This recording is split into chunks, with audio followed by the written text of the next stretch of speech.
Hi everyone. I've been reading a lot of academic trans theory lately and have been very frustrated by its complete lack of philosophical rigor and clarity.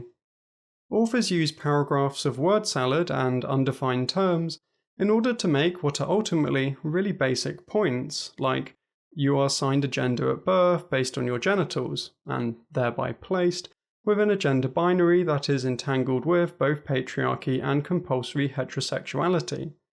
This writing style isn't just unpleasant to read, it's also completely incompatible with the self-professed politics of the authors. They claim to believe in emancipation, and yet deliberately write in a way that is incomprehensible to most people, including people like me with a university education.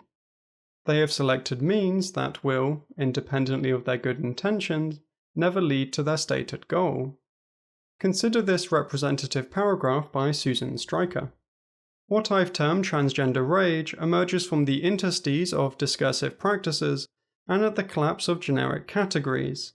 The rage itself is generated by the subject situation in a field governed by the unstable but indissoluble relationship between language and materiality, a situation in which language organizes and brings into signification matter that simultaneously eludes definitive representation and demands its own perpetual rearticulation in symbolic terms.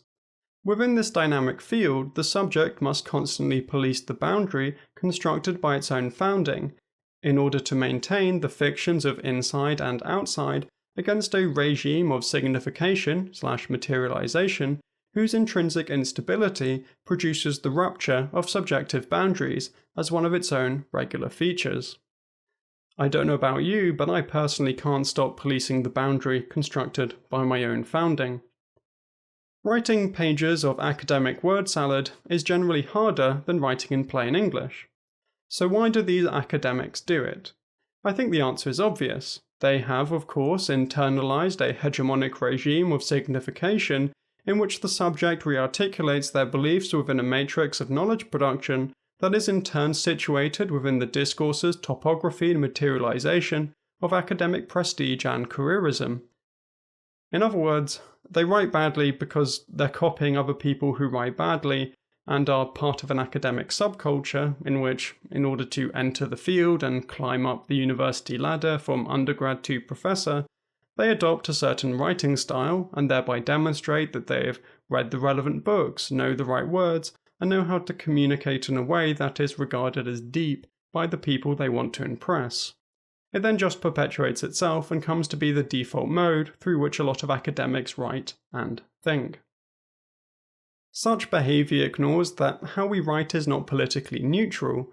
Writing unclearly about issues of importance prevents people from understanding these issues. This helps perpetuate domination by preventing the oppressed from improving their knowledge and so gaining the understanding required to change society. As a trans woman, I think we deserve better than what I can only describe as pretentious rubbish. Trans rights are currently under attack, and a clear but detailed expression of who we are and why our existence is valid is needed. I've gone searching for it, and so far, I'm extremely disappointed. As always, the source is in the description if you want to read more of Susan Stryker's absolutely incredible prose.